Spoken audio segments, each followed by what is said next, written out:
Hello, my name is Florian, and in this presentation I'm going to tell you all about the work that's been going on in upstream LLVM to improve code generation for small matrices in LLVM and Clang.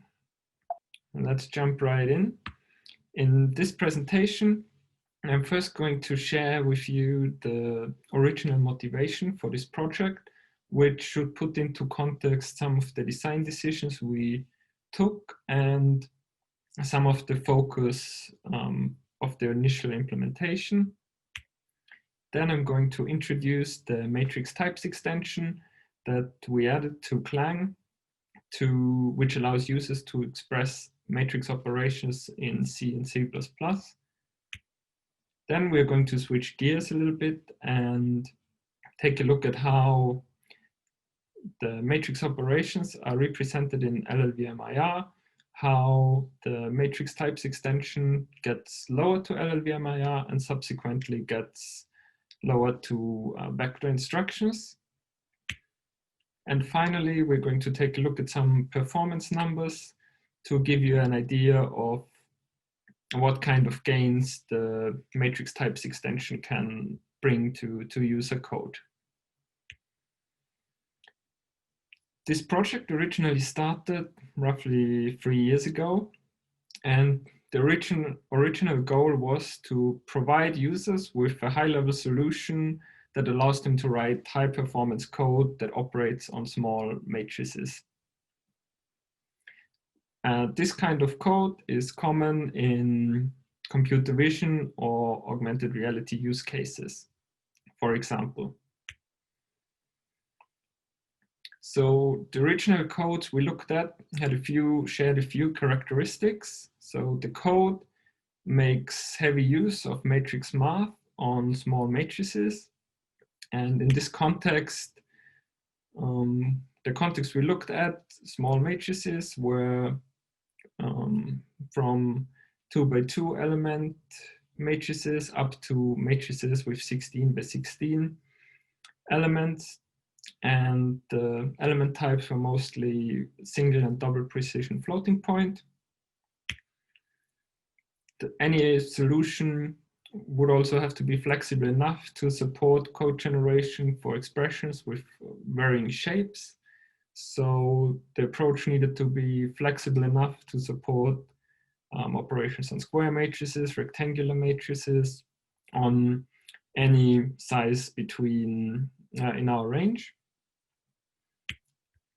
And the codes we looked at, they were using column major as a layout for the matrices, which is why we chose to use column major as the default layout on in both the matrix types extension in Clang and the LLVM IR support for matrices as well. We started out by looking at some of the user code that implements math primitives in C and C++, and we came across code that looked a little bit like this, where the user tried to be nice to the compiler and help the compiler to optimize the code better by unrolling the matrix multiplier, for example. Code like this mostly relies on the SLP vectorizer to achieve reasonable performance. And then another case of class of implementations were using loops to implement some operations, like the example on the slide for a matrix multiply, because at some point it's not feasible for the users to hand unroll everything. And this kind of code relies on slightly different passes for optimizations. So in this case, probably the loop vectorizer, the unroller, and some other passes. And if you optimize those operators in isolation, that's mostly fine. LLVM does a decent job of optimizing code like that. But once you start mixing and matching operators that are optimized by different passes, you end up with some suboptimal code, especially at the edges where those expressions interact. For example, because you have to introduce additional spill code between operations, or say if the operators were optimized with different vectorization factors, then you might need some extra conversion code between the values. Our solution to this problem was to add matrix type support in LLVM and Clang. And we had a few key goals for this implementation. First, we want to guarantee vector code generation for matrix operations, and not just for independent operations, but for an expression tree of matrix expressions. That should help to better remove unnecessary memory accesses to temporaries. And finally, the extension should be user-friendly, so it's easy to use and the users are not tempted to try tricks to help the compiler. So for Clang, we added the matrix types extension for C and C++, which allows the user to express matrix operations in C and C++. On the slide, you can see an example program that uses the matrix types extension to load two matrices, two 4x4 matrices, then multiply them, add a scalar, and then store the result. Now, let's break things down a little bit. So the extension provides a way to define matrix types using the matrix types attribute. This attribute takes the number of rows and number of columns as arguments. And this is very similar to the X vector type in Clang, for example. And the matrix type is basically an extension to another dimension. Once we have our types, we also provide operators for those types. Currently, there is the addition, subtraction, and multiply operators. Addition and subtraction are element-wise operations, and the multiply is the matrix multiplication. In addition, there is a element subscript operator, which allows to access a specific element in a matrix given row and column indices. And then there is a set of built-ins to provide additional functionality. There is a built-in to transpose matrices. There is a built-in to store matrices to memory with a user-specified stride. And there is a built-in to load matrices of a specified size with a user-defined stride between columns.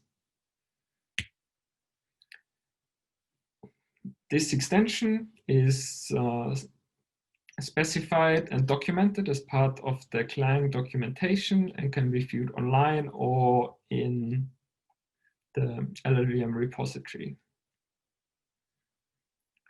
Now let's take a look at how things get lowered to LLVM IR.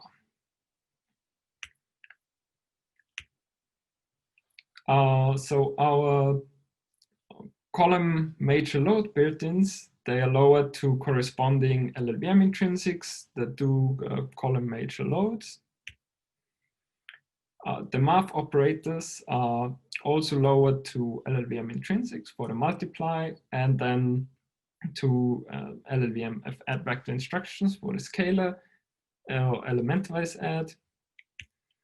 And in a similar fashion, the store built-in is lowered to the column major store intrinsic on the LLVM side.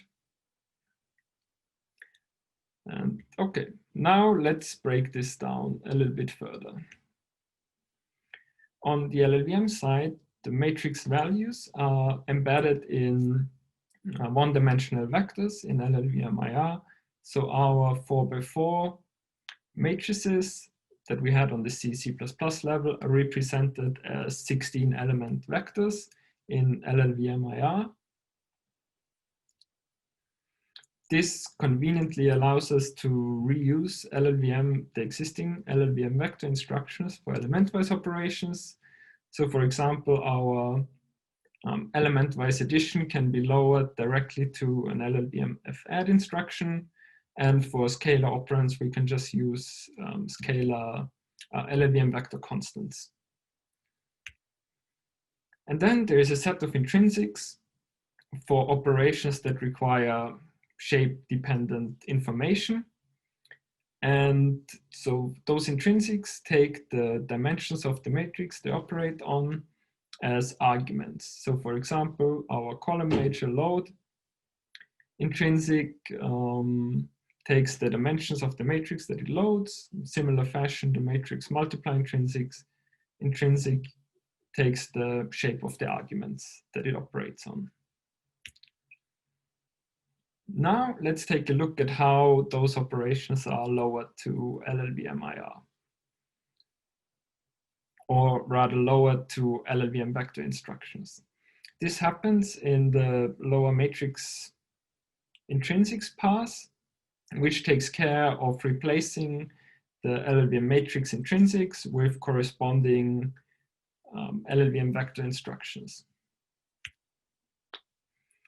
The first step of the lowering is to collect and propagate shape information from the LLVM matrix intrinsics and then propagate it to other instructions. We start by iterating over all the instructions in a function. And so we first visit the column major load intrinsic. And from the arguments, we know that we going to load a 4x4 matrix. So we mark our matrix value as being a 4x4 matrix. Then we visit the matrix multiply intrinsic next. Again, we take a look at the arguments. We see that both input matrices are 4x4 matrices. Hence, the value produced is also a 4x4 matrix. Next, we visit the fadd instruction. The fadd instruction doesn't directly have any shape information, but it operates on an argument that has shape information that we found earlier. So we know the value 0 is a 4x4 matrix, and hence the result of the fadd will be another 4x4 matrix. So we mark our value 1 as also being a 4x4 matrix. And we continue that for all the instructions in a function. And once we have this information, we can start with lowering our instructions with shape information. And the idea here is to break down the operations with shape information that operate on matrices into LLVM vector instructions that operate on a single column. And this allows us to have a general lowering that works for each backend. So we start out with our column major load, which we going to break down into 4 separate loads, where each load loads a single column, and we emit the necessary address computations using the user-specified stride as well. Next, we lower the matrix multiplication intrinsic, where we emit a series of shuffle vectors to extract the elements of the column we operate on, then multiply, add them, and move the results in vectors again using shuffle vector. Next, we lower the fadd instruction. The fadd instruction is already a legal LLVM instruction that we not necessarily have to treat specially, but we can make use of the fact that we know that the input operand is a 4x4 matrix, and the producer will create those 4 column vectors. So we can split up our FR to also directly operate on those column vectors, which means that we don't need any extra instructions to convert the input operand back to a larger vector.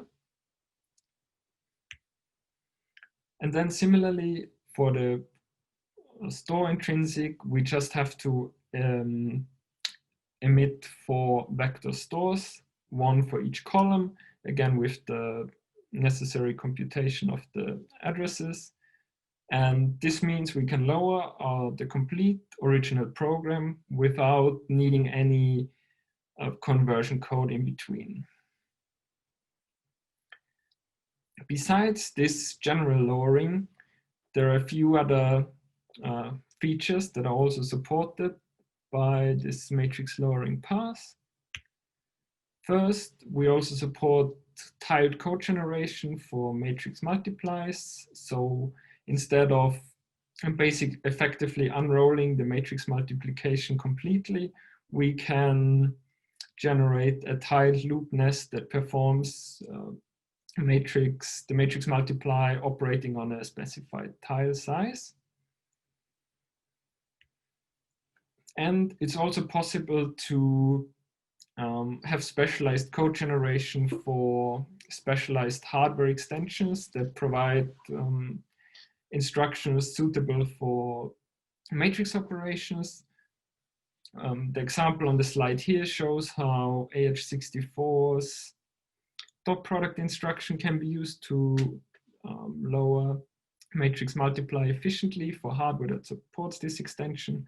But this could be extended to support arbitrary hardware extensions that provide specialized instructions for matrix operations, which has become more and more popular recently.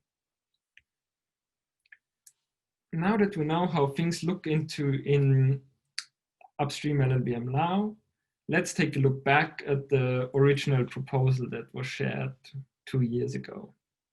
There are a few key differences, and the main difference is that it added a dedicated matrix type to LLVM IR. So in our example, we would specify in our example, the code would operate on matrix values directly in LLVM IR. And then for all other operations, intrinsics would be used.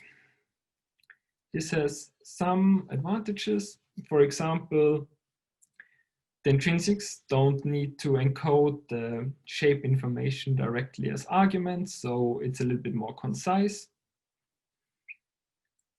But after some discussion on the mailing list as part of the RFC, a few disadvantages of this proposal also emerged. So for example, by adding a new type, this also means that you have to teach various places in the optimizer about this new type. Otherwise, you'd miss out on very important optimization. One example is the scalar replacement of aggregates paths that would need to be taught to handle those new types.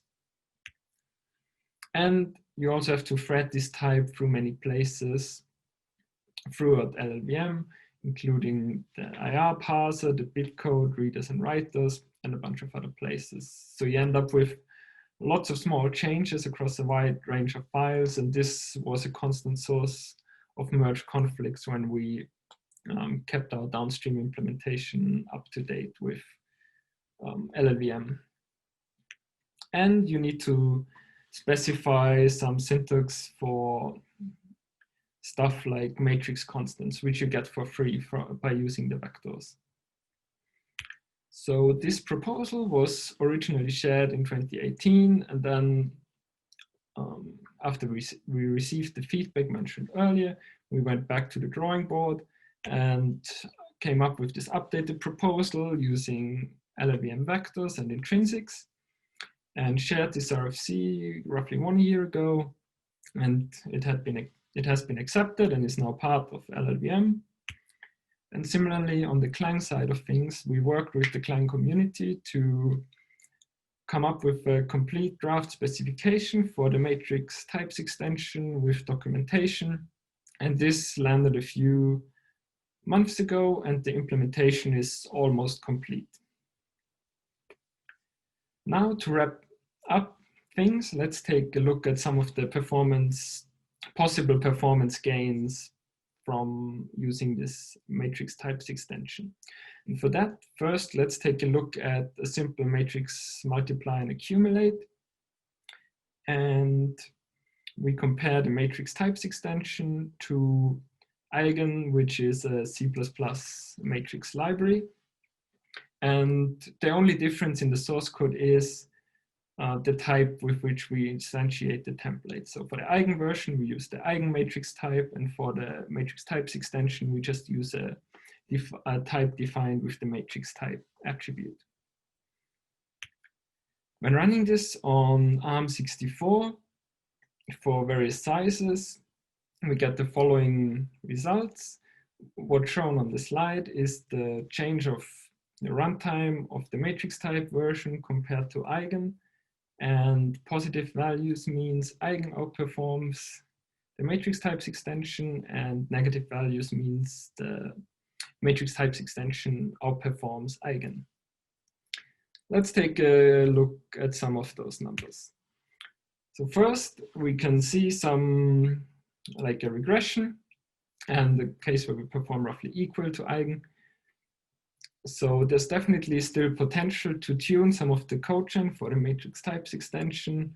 In this particular case of the 3x3 floating point case, the problem is that on AH64, we have vector instructions that operate on 2 floats and on 4 floats. But the way we lower it means that we, at the moment, we generate LLVM vector instructions operating on 3 elements, which cannot be efficiently lowered. So there's potential to improve things here.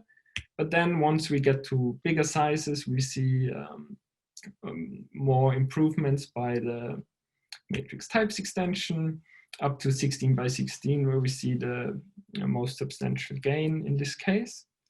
Now, oh yeah. So one thing to note here is that the goal of this extension is not to replace specialized libraries, but to give authors just an additional set of tools to write those high performance libraries. Now let's take a look at some of the code generation and where the performance differences come from. For that, I'd like to take a look at the 4x4 double case, and I'll show you the assembly that's generated. The details are not really important, but I'll point out some key differences. So for the matrix types, we basically load all the operands up front, then we perform the computations using vector instructions, and then we just store the results. So there are no unnecessary instructions in between. If we take a look at the Eigen version, we load some operands up front, then we perform the multiply in a loop, and we can see that we have some loads that in here that don't use the full available width of the load unit, which is a problem. And then when we do the add, we have some additional reloads of the operands, which also adds unnecessary overhead and explains some of the differences. If you take a look at a more complex expression where we have a few multiplies, a transpose, and an add, we can see that the matrix types extension provides substantial gains as well. And if we take a look at the assembly differences here, we see a similar picture for the matrix types extension where we have some loads up front and a few instructions to transpose the values. Then we have mostly compute code with a few loads in between to load some additional operands. Now, if we take a look at the Eigen side, we note that we have again some single vector loads which don't make use of the full width of our load unit that are spread throughout the code. And then we also have some cases where we operate on 2 floating point values instead of 4 floating point values, which AH64 has dedicated instructions for. Now, to wrap up, So now everything I showed you so far is what's implemented currently in upstream LLVM and Clang, but there's potential for further improvement still. So we want to continue working on improving code generation for operations on larger matrices, especially better support to splitting up operations on large vectors. We want to improve and generalize the tiled loop code generation,